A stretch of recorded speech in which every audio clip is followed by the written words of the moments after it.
भारत सरकार को ऐसा काम नहीं करना चाहिए। हम एक बारी देख चुके हैं सर, बांग्लादेश किसके द्वारा अलग किया गया था? इंदिरा गांधी के द्वारा। उस समय पाकिस्तान जो ईस्ट पाकिस्तान हुआ करता था और वेस्ट पाकिस्तान हुआ करता था, तो बांग्लादेश को हमने अलग किया, ठीक है। उसको अलग करने के बाद हमने रोहिंग्या मुसलमानों को यहाँ बसाया। पाकिस्तान जैसे देश की मदद करने की मानसिकता तो कदापि नहीं होनी चाहिए। क्यों नहीं होनी चाहिए? ये वही पाकिस्तान है जिसने 1947 से हमसे लड़ाई शुरू की थी, पहले कश्मीर को लेकर के की, उसके बाद और कई युद्ध लड़े, हारा हमेशा, लेकिन हमारे सैनिकों की जान लेने का काम किया। आतंकवाद पालता था तो किस देश के लिए? और किसी देश के लिए नहीं, केवल और केवल हिंदुस्तान को बर्बाद करने के लिए। अब जिस देश के मन में ही शुरुआत से रहा कि हिंदुस्तान को बर्बाद करना है, आप उस देश की मदद करेंगे? अरे परमाणु बम से डरा करके लोन ले लोगे? कौन से देश से लोन लेंगे? अमेरिका से? क्या अमेरिका के पास परमाणु बम नहीं है? आप बताइए। रशिया से? क्या रशिया के पास परमाणु बम नहीं है? इंडिया से मदद मांग रहे हैं, भीख मांग रहे हैं। इंडिया के पास परमाणु बम नहीं है, चाइना से मांग रहे हैं। अरे ऐसा कौन सा देश है जिसके पास सैन्य बल की शक्ति ना? नमस्कार, आप देख रहे हैं एसपीसी पॉलिटिकल। मैं हूं सुरेंद्र चौरसिया। हमारे साथ युवा पत्रकार नितेश ठाकुर जी हैं। इनसे बात करेंगे अभी जो पाकिस्तान में माहौल चल रहा है, वहाँ के लोगों में अफरा तफरी है। वहीं हम देखते हैं वहाँ के कुछ लोग कहते हैं हमें हिंदुस्तान में शामिल कर लो, क्योंकि वहाँ की नीतियाँ जो थी फ्लॉप हो गई, आतंकवाद से प्रेरित थे। लेकिन भारत में उन्होंने कहा कि हमें पीएम मोदी जैसा नेतृत्व और ऐसा माहौल चाहिए। तो क्या लगता है इसमें भारत सरकार को क्या कदम उठाने चाहिए? क्या सच में शामिल करना चाहिए? जी, मैं आपको एक बात बता दूं कि भारत सरकार को ऐसा काम नहीं करना चाहिए। हम एक बारी देख चुके हैं सर, बांग्लादेश किसके द्वारा अलग किया गया था? इंदिरा गांधी के द्वारा। उस समय पाकिस्तान जो ईस्ट पाकिस्तान हुआ करता था और वेस्ट पाकिस्तान हुआ करता था, तो बांग्लादेश को हमने अलग किया, ठीक है। उसको अलग करने के बाद हमने रोहिंग्या मुसलमानों को यहाँ बसाया, ठीक है, वहाँ के शरणार्थियों को यहाँ बसाया। आज उसका खामियाजा पता है कौन भुगत रहा है? आप और मैं भुगत रहे हैं। जाके देखिए जहांगीरपुरी में सारे रोहिंग्या मुस्लिम बसे पड़े हैं, ठीक है। आपको और हमें तकलीफ देते हैं। वो जहाँ बसते हैं वहाँ एक बहुत बड़ा टारगेट बना लेते हैं। एक को हमने भुगत लिया है, अगर अब दूसरा बर्बाद हो रहा है तो हमें ज़्यादा इंटरफेयर नहीं करना चाहिए। जितना इंटरफेयर करेंगे, कहते हैं ना कि आप कुल्हाड़ी से अपने ही पैर पे वार नहीं करना है ना, दूसरे के ऊपर वार करिए। और पाकिस्तान जैसे देश की मदद करने की मानसिकता तो कदापि नहीं होनी चाहिए। क्यों नहीं होनी चाहिए? ये वही पाकिस्तान है जिसने 1947 से हमसे लड़ाई शुरू की थी, पहले कश्मीर को लेकर के की, उसके बाद और कई युद्ध लड़े, हारा हमेशा, लेकिन हमारे सैनिकों की जान लेने का काम किया। इसने आतंकवाद को कहाँ पे भेजा? आतंकवाद पालता था तो किस देश के लिए? और किसी देश के लिए नहीं, केवल और केवल हिंदुस्तान को बर्बाद करने के लिए। अब जिस देश के मन में ही शुरुआत से रहा कि हिंदुस्तान को बर्बाद करना है, आप उस देश की मदद करेंगे? क्या भरोसा अगर आज भारत जाके उसकी मदद कर देता है, आज के इस समय की भारत की सरकार जाकर के उसकी मदद कर देती है, तो कल को क्या पता वो फिर से वही काम करे?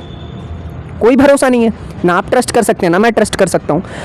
पुलवामा में जो शहीद मरे, और ना केवल पुलवामा तो एक नाम है, उरी हो या फिर कितने ऐसे हमारे लाखों शहीदों को मारने वाला और कोई देश है? चाइना के अलावा और कौन सा देश है जो हमारे जवानों को शहीद करता है, हमारे जवानों को मार देता है? पाकिस्तान। आप उस पाकिस्तान की मदद करने की बात कर रहे हैं जो पाकिस्तान आतंकवादियों को पालता है, हमारे देश में भेज देता है, क्योंकि उसके बस की नहीं है कि वो सैनिकों से पाकिस्तान हमसे सैनिकों के बल पे लड़ ले। उसके पास बस वो किस चीज़ की धमकी देगा आपको? आप उसी पाकिस्तान की बात तो नहीं कर रहे हैं जो भिखमंगा मर रहा था, उसके बाद वो हमें कहता था कि मेरे पास एटम बम है। आपके पास खाने की रोटी नहीं है, लेकिन आप हमें एटम बम की धमकी दे रहे हैं, और कोई भरोसा नहीं है। उस एटम बम के बटन पर क्लिक करते खत्म, कोई बात ही नहीं है, इतनी पावर ही नहीं है उनके एटम बम में। लेकिन हमारे पास भी तो एटम बम है, हम भी तो हमला कर सकते थे, लेकिन हमारे अंदर ये नीति है कि भाई हम पहल नहीं करते हैं, ठीक है।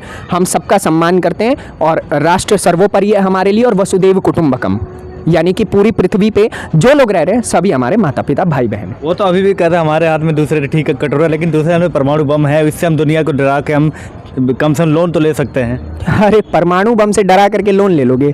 कौन से देश से लोन लेंगे? अमेरिका से? क्या अमेरिका के पास परमाणु बम नहीं है? आप बताइए। रशिया से? क्या रशिया के पास परमाणु बम नहीं है? इंडिया से मदद मांग रहे हैं, भीख मांग रहे हैं। इंडिया के पास परमाणु बम नहीं है, चाइना से मांग रहे हैं। अरे ऐसा कौन सा देश है जिसके पास सैन्य बल की शक्ति ना हो? खाली पाकिस्तान के पास है। पाकिस्तान के पास भी खोखले सैनिक हैं, जान नहीं है उनके सैनिकों में। भाई हमारे सैनिकों से कितने युद्ध लड़े हैं, बर्बाद हुए? बताइए एक ऐसा युद्ध बताइए जो पाकिस्तान हमसे जीता हो। एक युद्ध नहीं जीता है, क्योंकि उसके बल की नहीं है, उसके बस की नहीं है। ये हकीकत है, मैं आपको बताऊं। वो तो अपने इतिहास में बताते हैं कि हमने सारे युद्ध जीते, भारत को हराया हमने। अरे भाई साहब, इतिहास कैसा? कौन से इतिहास की बात कर रहे हैं आप? जो देश 1947 से पहले था ही नहीं, उसका इतिहास कौन सा? वो तो वर्तमान भी ठीक से नहीं जी पा रहा। 1947 में पैदा हुआ, उसका इतिहास हो गया। वो जो इतिहास पढ़ा भी रहे, वो तो हमारा हिंदुस्तान का इतिहास पढ़ा रहे हैं। 1947 से पहले भारत पाकिस्तान एक था, तो उनके पास तो इतिहास नाम की कोई चीज़ ही नहीं है। वो क्या पढ़ाएंगे कि 1947 से पहले हमारे पास ये था? कुछ नहीं था तुम्हारे पास 1947 से पहले, बल्कि तुम हमारे बेटे थे और अलग भी हुए हो ना, तो भी हमने तुम्हारे मुंह पे पैसा फेंक के मारा था। प्रिंटिंग, तुम पैसे प्रिंट करने की मशीन मांगा करते थे, हमें अच्छे से याद है। तुम कैसे भीख मांगा करते थे हिंदुस्तान से, हमें वो भी अच्छे से याद है। तो कहने की बातें इनके बस की नहीं है, ठीक है। कथनी और करनी में बहुत फ़र्क होता है, गरजने वाले और बरसने वालों में बहुत अंतर होता है, ठीक है। ये है युद्ध की बात। और अगर पाकिस्तान की मदद करने की बात रही, तो मुझे नहीं लगता है कि हिंदुस्तान की 125 करोड़ जनसंख्या में से 40 करोड़ आदमी भी मदद के लिए आएंगे।